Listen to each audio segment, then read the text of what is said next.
오늘 하나님께서 우리에게 주시는 말씀의 제목은 복음을 위한 새 틀을 만들라입니다. 우리 한 사람 한 사람은요, 자기만의 틀이 있습니다. 그런데 이 틀이요, 세상 가운데 이루어져 있는 틀을 따라가게 됩니다. 세상의 틀은 세상에 가지고 있는 가치관이나 관습이나 기준 등을 강조하게 되고요. 이 세상에 살아가는 나에게 적지 않은 영향을 주게 됩니다. 그래서 나 자신이 이 세상을 살아가면서 내 안에 가지게 된 틀은요, 주로 나의 신념이나 생각의 틀이 많습니다. 그런데 이 신념과 생각의 틀은 보통 내중심적인 틀입니다. 그래서 이기적이라고도 말할 수가 있죠. 그리고 이것은요, 사람 중심적입니다. 그리고 일시적입니다. 자꾸 바뀌어요. 그리고 언제나 이 세상과 타협할 준비를 하고 있습니다. 그리고 나는 내가 가지고 있는 이 틀은요, 나의 신념이나 생각을 통해서 하나님과 교회와 신앙생활을 바라보고 평가하기가 일쑤입니다. 내가 가지고 있는 신념, 내가 가지고 있는 생각, 즉 내가 이 세상에 살아가면서 내 안에 형성되어진 이 틀이 하나님을 바라보고 교회를 바라보고 또 신앙생활을 바라볼 때 아주 중요한 역할을 하게도 만들고 또 때로는 편협된 쪽으로도 몰고 가게 됩니다. 하지만 우리의 신앙이라는 것은 세상과는 다릅니다. 우리의 신앙의 틀은 언제나 하나님 중심, 하나님 언약 중심의 신앙생활의 틀입니다. 그래서 교회도 섬기고 주님의 일도 감당할 수 있는 그러한 틀을 가지고 있어야 됩니다. 우리의 신앙의 틀을 통해서 우리는 언제나 주님을 바라보고 주님의 마음으로 사람들과 영혼을 이해하고 또 주님의 일을 감당하며 살아가게 됩니다. 세상적인 눈으로 보면 교회의 시간을 보내고 교회 일을 감당하고 교회 일에 신경 쓰고 신앙생활에 고민하고 이게 무의미한 것으로 보이거든요. 그러나 정말 중요한 세상의 틀이 아닌 복음의 틀을 가지고 있는 자, 신앙의 틀을 가진 자는 우선순위가 무엇인지를 알기 때문에 하나님을 어떻게 내가 더 섬길 수 있을까? 어떻게 하면 내가 더 주의 말씀을 순종하며 그 말씀을 이루기 위해 쓰임받을 수 있을까? 이걸 고민한다는 겁니다. 자, 오늘 사도행전 10장에 나오는 이 내용은 고넬료의 집에서 베드로가 복음을 전파하는 그러한 내용을 담고 있습니다. 그런데 이 복음을 전파하기까지 이 고넬료의 집에 복음을 전파하는 이것이 너무도 중요한데 이것이 성취되기까지 이 베드로라는 사도가 자기만의 틀을 가지고 있었습니다. 이 세상 속에 유대 세상 속에 유대인의 사회 속에서 형성되어진 그 틀을 깨지 못해가지고 하나님 앞에 3번이나 거부하고 아닙니다, 아닙니다, 아닙니다 하는 모습을 보여주고 있습니다. 이 틀이 완전히 깨져야 되는데 하나님께서 이 틀을 어떻게 깨뜨리시는지 우리는 그것을 또 제대로 깨달아야 됩니다. 우리의 모습이기 때문입니다. 우리 모두가 이 말씀을 통해서 내게 나도 모르게 아니 의식 중에 무의식 중에 쌓여져 있는 이 틀을 깨뜨리고 복음을 위한 하나님이 원하시는 새로운 틀을 만들어가는 귀한 역사가 일어나기를 주님의 이름으로 축원드립니다. 첫 번째입니다. 깨뜨려야 할 옛 틀입니다. 오늘의 10장에 나오는 2명의 주인공은 고넬료라 하는 이방인과 베드로라 하는 사도입니다. 이 고넬료가 누구냐? 사도행전 10장 1절 2절에 보면 잘 나와 있죠. 군대의 백부장입니다. 그리고 경건하고 하나님을 경외하는 자입니다. 여기에는 안 나타나 있지만 우리가 알아야 될 게 뭡니까? 그 사람은 유대인이 아닌 이방인이라는 겁니다. 백성도 많이 구제하고 하나님께 기도하고 그랬는데 그의 구제와 기도가 하나님께 상달되었다라고 성경은 말합니다. 사도행전 10장 2절과 4절에 나와 있잖아요. 또 고넬료는요, 가족들을 주님께로 인도하였고 또 자신의 부하들에게도 영적인 영향력을 적잖게 끼쳤던 인물입니다. 사도행전 10장 7절 8절을 보십시오. 나와 있지 않습니까? 너희 부하 중에서 경건한 사람 하나를 불러라. 부하 중에 경건한 사람이라는 얘기는 뭡니까? 고넬료를 통해서 하나님이 누구신지를 그래도 증거받았던 사람이 있다는 얘기입니다. 이처럼 고넬료는요, 자신이 이끄는 가족들 또 자신의 부하들에게 이 영적으로 아주 적지 않은 영향력을 끼치는 그런 인물이었다는 겁니다. 자, 그럴 때 고넬료가 하나님 앞에 기도하고 있을 때 하나님의 말씀이 그에게 임하게 됩니다. 요바에 있는 시몬이라는 베드로를 초청해라 라고 말씀이 임하게 됩니다. 자, 그 말씀에 고넬료가 어떻게 행동했습니까? 고넬료는 즉시 지체하지 않고 순종하며 그 말씀을 실행에 옮기게 됩니다. 즉시로 옮겼다라고 말하고 있죠. 10장 33절에 나와 있지요. 뭐라고 나와 있습니까? 그가 말하기를 뭐라고 얘기합니까? 내가 곧 당신에게 사람을 보내왔는데 이렇게 되어 있지 않습니까? 즉시로 보냈다는 얘기입니다. 즉시로. 하나님 앞에서 고넬료는요, 기도하는 자요, 경건한 자요, 하나님을 늘 경외하는 자였고, 그리고 백성들을 위해서 많은 구제를 했던 그런 인물입니다. 그런데 이런 인물이 유대인들 눈에 비쳤을 때 이렇게 경건한 삶의 모습이 중요한 것이 아니었어요. 뭐가 중요했습니까? 유대인들에게는 그가 유대인이 아니라 이방인이다라는 그 사실이 중요했다는 겁니다. 하나님 앞에서의 고넬료의 영적인 중심과 자세는 안 보고 뭘 봅니까? 그가 이방인이라는 그 사실 하나. 그게 유대인들에게는 가장 큰 율법의 틀이요, 가장 큰 자기 사회, 자기 세상의 틀이었던 겁니다. 앞으로 말씀드리겠습니다만은 이방인들에게 있어서 유대인들은요, 이방인들을 완전히 다른 시각으로 봅니다. 완전히 다른 시각으로 이방인들을 바라보고 이방인들에 대한 평가를 내린다는 걸 알게 됩니다.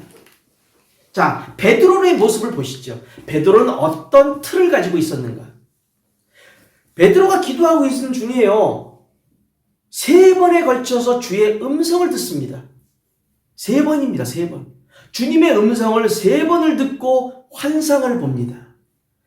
사도행전 10장 13절과 15절과 16절을 보면 그 내용이 잘 나타나 있어요. 여기에 있는 것을 잡아먹어라 그러니까 아이고 쉽습니다. 저는 못합니다. 어떻게 저속한 것들을 먹을 수가 있습니까? 3번에 걸쳐서 주님의 음성을 듣고 환상을 보았음에도 거절하는 모습을 보게 됩니다. 직접 그런 베드로에게 성령께서 직접 임하셔서 말씀합니다. 사도행전 10장 19절 20절을 보십시오. 뭐라고 나와 있습니까? 성령께서 그에게 말씀하시되 두 사람이 너를 찾으니 일어나 내려가 의심하지 말고 함께 가라. 내가 그들을 보내었노라. 이렇게 말씀하거든요. 근데 베드로는 분명 주님께서 보내셨다는 사실을 알고 있어요. 들었으니까 알고 있습니다. 그런데 어떻게 행동하죠? 의심스럽다는 듯이 자신을 찾아온 이유가 뭔지를 물어봅니다. 성령께서 의심하지 말라고 했는데 의심을 하지요. 성령이 보내셨는데 그 이유가 뭐냐라고 또 물어봅니다. 왜 물어볼까요? 하기 싫으니까. 요나처럼 주님의 말씀이 저 이방인을 향해서 가라는 건데 너무 싫거든요. 자기 틀 때문에. 그래서 고넬료가 하인에게 말한 내용을 하인들이 베드로에게 전달하지 않습니까? 그래서 그는 자신을 찾게 되는 이유를 알게 되지요. 22절에 나오거든요. 알게 됩니다. 들었기 때문에. 자, 그리고 이걸로 끝난 것이 아니라 고넬료의 집에 찾아가게 되잖아요. 어쩔 수 없이 가잖아요. 어쩔 수 없이 갔는데 고넬료를 보자마자 뭐라고 얘기합니까? 왜 나를 찾았느냐라는 걸 또 물어봅니다. 의심하지 말라고 했는데 또 물어본다니까요. 얼마나 싫으면. 어떤 꼬투리라도 찾게 되면 이렇구나. 나 안 해. 이런 빌미를 찾으려고 또 물어보는 거예요. 29절에 물어보지 않습니까? 어찌하여 나를 찾았느냐? 근데 고넬료가요, 직접 베드로를 찾은 이유를 말합니다. 10장 30절에서 33절에 얘기하잖아요. 그때서야 하고 고개를 끄덕끄덕합니다. 몇 번에 걸쳐서 베드로는 자기 틀 때문에 갇혀서 자기의 선입견, 자기의 편견, 이방인이 왜 나를 찾지? 왜 주께서 이방인을 향해 가라 그러시지? 나는 싫은데. 유대인은 이방인과 상종해서는 안 되는데. 유대인과 이방인은 친하게 지내면 안 되는데. 이런 틀 때문에 자꾸 싫은 거예요. 그래서 말하기도 싫고 접촉하기도 싫고 계속 물어봐요. 왜 나를 찾아? 왜 나를 찾아? 왜 나를 찾아? 그런데 베드로가 복음을 전하게 됐을 때 베드로와 함께 있었던 형제들이 있었죠. 그들 모두가 놀란 일이 하나 일어납니다. 그게 뭡니까? 이방인들에게도 성령이 임하시게 되는 것을 보고 몹시 놀랍니다. 그럴 리가 없는데. 자기네들의 예상과 자기네들이 지금까지 알고 있었던 그 틀로 기준을 삼았을 때는 절대 있을 일이 이런 일이 있어서는 안 되는데 그런 일이 벌어집니다. 10장 45절에 나와 있잖아요. 놀랍니다. 놀래요. 성령 부어주심으로 말미암아 놀라니. 고넬료와 베드로의 모습을 보면서 우리는 뭘 먼저 발견하게 됩니까? 고넬료는 이방인임에도 불구하고 하나님 말씀이 임하였을 때 그 말씀에 즉시로 지체하지 않고 즉시로 순종하며 실행에 옮깁니다. 그런데 베드로와 그와 함께했던 형제들은 주님을 섬기는 자들이고 주님 말씀대로 살고자 했던 자들임에도 불구하고 베드로 같은 경우에 3번에 걸쳐 거절, 그리고 의심하지 말라고 했는데도 의심, 성령께서 보내셨다는데도 의심, 왜 나를 찾아? 의심, 계속적으로 보이지 않는 마음속 깊은 곳에서부터 싫다라는 것을 간접적으로 표현하고 있는 거예요. 이 베드로와 그와 함께했던 형제들, 그리고 더 나아가서 유대인들, 이 유대인들, 특별히 주를 믿고 그리스도를 믿고 구원받았지만 그럼에도 불구하고 그 유대인 형제들이 가지고 있었던 틀이 있습니다. 옛 틀이 있어요. 그게 뭐냐? 아까 말씀드렸죠. 이방인들을 향한 그들의 태도입니다.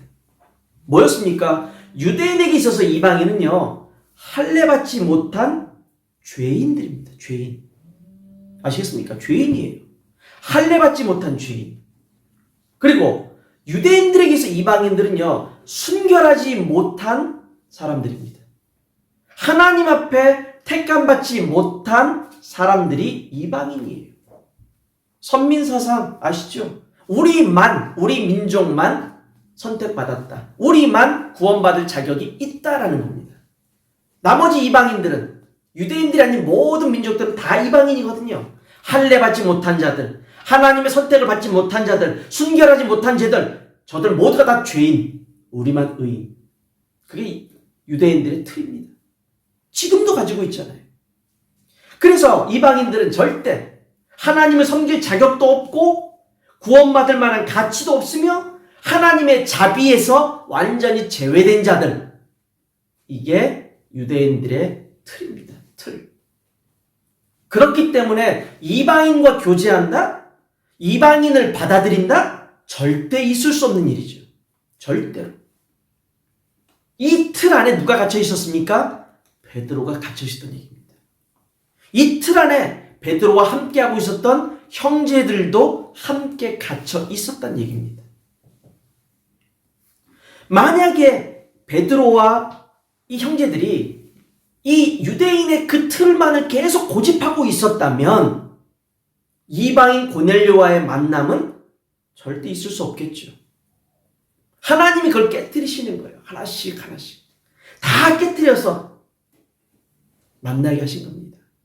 내가 가지고 있는 율법의 틀, 내가 가지고 있는 고정관념의 틀, 내가 가지고 있었던 신념과 생각의 옛 틀을 내려놓을 때, 그때 복음이 내게 진짜 복음으로, 그리고 내가 이 복음의 능력을 체험하게 되고 하나님의 역사를 체험하게 되고 하나님이 주시는 진정한 응답을 우리가 붙잡을 수가 있게 되는 겁니다.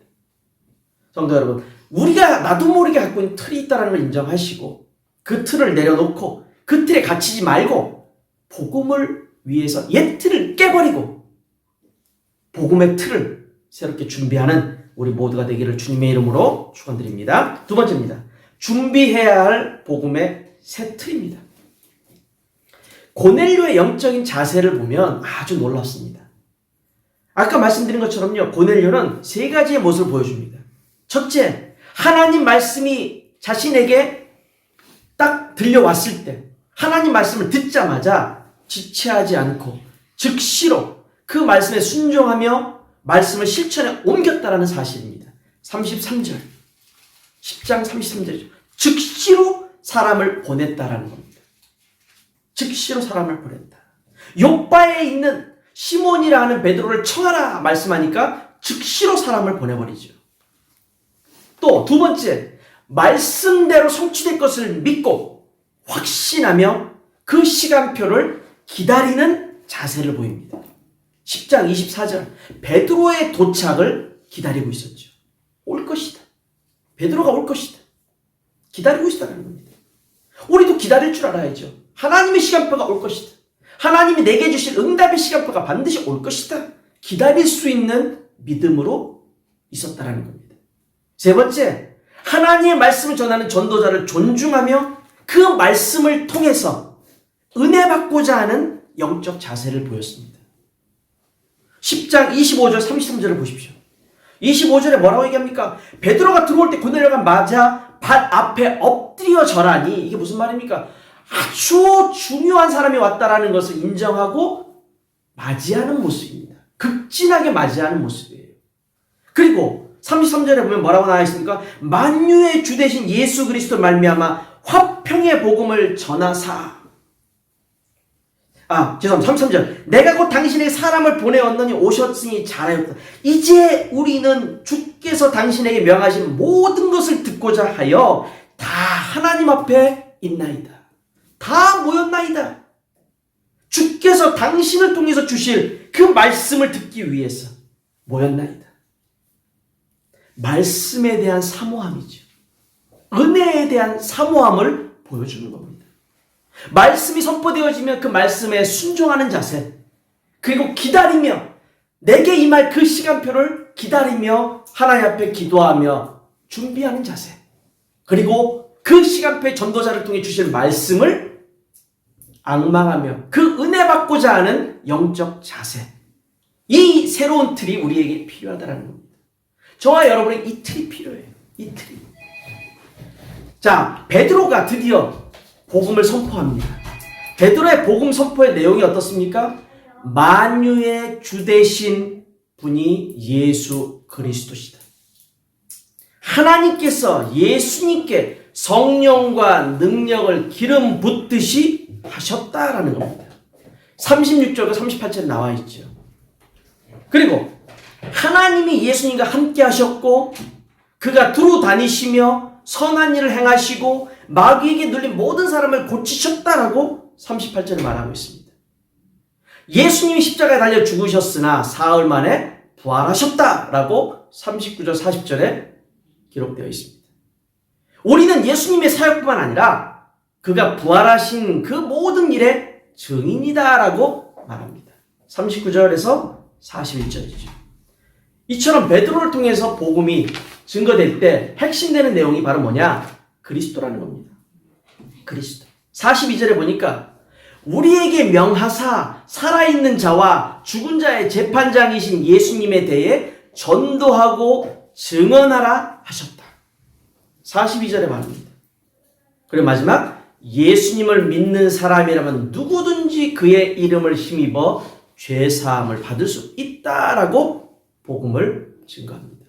단적으로 말하면 예수님이 그토록 기다리던 그리스도시다. 그 예수님이 십자가에서 죽으시고 부활하셔서 우리에게 이 복음을 증거하라고 명하셨고 우리는 그 일의 증인이다. 예수님이 차후에 심판주로 이 땅에 오실 것이다. 예수님을 믿는 사람이라면 누구든지 죄 사함을 받을 수 있다라고 복음을 말합니다. 자, 이 복음 선포를 전후해서 드디어 예체질을 가지고 있던 베드로가 그 예체질을 깨트리는 주님의 은혜로 깨지게 되는 모습을 보게 됩니다. 깨닫죠. 유대인이던 자신이 가지고 있던 율법의 예틀이 그리스도의 복음에 반대되고 있고 잘못되었다라는 것을 드디어 깨닫습니다. 34절과 35절을 보시죠.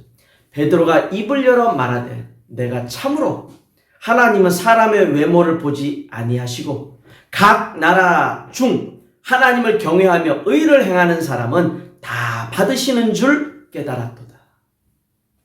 아멘. 하나님은 사람의 외모를 보지 아니하신다. 이게 뭡니까? 외모. 겉으로 드러나는 것을 의미하겠죠. 이 말의 의미는 유대인, 비유대인, 유대인, 이방인 이렇게 나누는 걸 의미합니다. 이걸로 하나님은 사람을 취하시는 게 아니라 뭘로 취하신다? 하나님을 경외하며 의를 행하는 사람, 그리스도를 믿고자 하는 사람을 다 받으신다. 다 구원하신다는 것을 깨달았다는 겁니다. 그래서 하나님이 이들을 구원하시고 원하신다는 것을 베드로와 그와 함께 형제들은 직접 눈으로 보고 깨닫게 됩니다. 그래서 세례를 베푸게 되죠. 자, 하나님의 성령이 누구에게 임했습니까? 고넬료 한 사람에게 임했습니까? 아닙니다. 고넬료뿐만 아니라 그의 가정과 그의 친척들과 그의 가까운 친구들 모두에게 주의 성령이 임하게 됩니다. 그리스도의 이름으로, 이걸 보면서 그리스도의 이름으로 세례를 베풀죠. 베드로는 자신 역시도 깨닫게 됐습니다. 아, 내가 잘못했구나. 내가 이방인들에 대해서 거부하고 있었던 마음, 내가 이방인들에게 복음을 전하고 싶지 않았던 그 마음을 하나님께서 깨뜨리셨구나라는 것을 깨닫게 됩니다. 그리고 자기 자신도 복음의 새 틀을 갖추게 되죠. 성도 여러분, 우리는 오직 복음으로만 새로워질 수 있습니다. 매일매일의 삶에서 우리가 복음으로 새롭게 갱신될 수 있다는 겁니다. 특별히 나의 생각과 나의 신념과 내 삶의 모든 과거의 것들을 하나님 매 순간마다 내려놓게 하십니다. 우리 모두는 새롭게 복음을 위한 틀을 만들어가고 있는 과정입니다. 우리 모두가 이러한 복음의 새 틀을 준비하고 누리고 또 이 틀을 계속해서 새롭게 갱신해가는 우리 모두가 되기를 주님의 이름으로 축원드립니다. 결론입니다. 일반적으로 많은 사람들이 얘기할 때 이렇게 얘기합니다. 바울은 이방인을 위한 사도로, 베드로는 할례받은 유대인들을 위한 사도로 많이들 이야기합니다. 실제로 바울 자신도 갈라디아 2장 8절에 그렇게 얘기합니다. 베드로는 할례받은 자들을 위한 사도의 역할을, 나 같은 자는 이방인들을 위한 사도의 역할을 하나님께서 주셨다라고 고백합니다. 하지만 여기 10장에 나와 있는 베드로와 고넬료의 만남과 베드로를 통한 복음의 전파는요, 선교적인 측면에서 나름 중요한 의미를 갖고 있습니다. 자, 갈라디아서에 나왔던 그 내용을 우리가 참고를 했을 때 베드로는 이방인들을 위해서만 사역했습니까? 주로 사역은 이방인이지만 사실은 베드로는 선교에 있어서도 적지 않은 영향을 끼쳤던 인물이 됩니다. 하나님의 선교 계획을 깨달았기 때문이죠. 사도행전 11장 17절에서 18절을 보면 유대인들이 하나님의 선교 사역을 깨닫도록 자신이 직접 증인의 자리에 섭니다. 직접 자리에 서요. 자, 사도행전 11장 17절 18절 보면 그런즉 하나님이 우리가 주 예수 그리스도를 믿을 때에 주신 것과 같은 선물을 그들에게도 주셨으니 내가 누구이기에 하나님을 능히 맡겠느냐 하더라. 그들이 이 말을 듣고 잠잠하여 하나님께 영광을 돌려 이르되 그러면 하나님께서 이방인에게도 생명 얻는 회개를 주셨도다 하니라. 아멘. 11장 17절 18절에 이렇게 베드로 자신이 이방인에게도 복음이 증거되는 것은 당연한 것이다 라고 증인이 됩니다. 더 나아가서 사도행전 15장 7절에서 11절에 보면 예루살렘 회의에서 이방인들에게 복음을 전하는 것이 맞는가 틀리는가라는 논쟁이 벌어집니다. 그때 베드로가 나타나서 예루살렘 회의에서 한마디 합니다. 이방인과 율법에 대해서도 증언을 합니다. 이방인에게 복음 전하는 것은 하나님이 원하시는 것이다 라고 말을 해요. 15장 11절로 이렇게 베드로는 얘기합니다. 우리는 그들이 우리와 동일하게 주 예수의 은혜로 구원받는 줄을 믿노라. 예루살렘과 유대인들 사이에서 영향력이 적지 않았던 베드로가 직접 이방인들을 위해서 선교하는 것이, 이방인들에게 복음을 전하는 것이 하나님이 원하시는 것이다 라고 강조한다는 겁니다. 왜 그렇게 강조할 수 있었을까요? 유대인이었던 베드로가 왜 이렇게 말할 수 있었을까요? 왜냐하면 자신이 가지고 있던 예틀을 하나님이 깨뜨리셨고 고넬료의 집에서 일어났던 성령의 강림하심을 직접 보았고 체험했고 그 자리에 증인으로 있었기 때문에,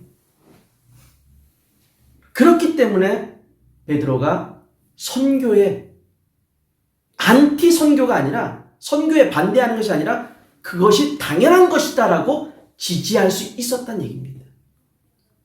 성도 여러분, 누구든지 복음을 들을 수 있어야 합니다. 누구든지 주 예수를 믿고 구원을 받을 자격이 있습니다. 누군 되고 누군 안 되고 그런 거 없습니다. 누구든지 하나님께서 원하시는 모든 것은요, 각 사람마다 주께로 돌아오길 원하시는 겁니다. 한국인이든 러시아인이든 불가리아인이든 집시든 누구든지 이 세상에 살고 있는 5천 종족 237 나라의 모든 사람들이 다 구원받을 자격이 있다라는 겁니다. 되고 안 되고의 개념은 없습니다. 유대인들은 바로 이 틀을 가지고 있었죠. 우리만 되고 쟤들은 안 돼. 쟤들은, 이방인들은 절대 구원받을 수가 없어. 이방인들은 정말 하나님 앞에 완전히 배제된 존재들이야. 우리만 구원받아. 그러한 유대인들의 틀이 안타깝게도 지금도 남아있습니다. 지금도 이스라엘 나라에 가면 유대인들은 그 생각을 가지고 있습니다. 하지만 우리는 다릅니다. 우리는 새 틀을 가지고 있습니다. 누구든지 복음을 듣고 누구든지 구원받을 자격이 있다. 누구든지 복음이 필요한 것이다. 모든 사람에게 그리스도가 필요합니다. 그 모든 사람을 위해 우리는 복음의 증인으로 서야 합니다. 우리의 삶에서 하나님의 함께 하심을 누리고 그리스도의 복음을 증거하는 복음의 증인들이 다 되시기를 주님의 이름으로 축원드립니다.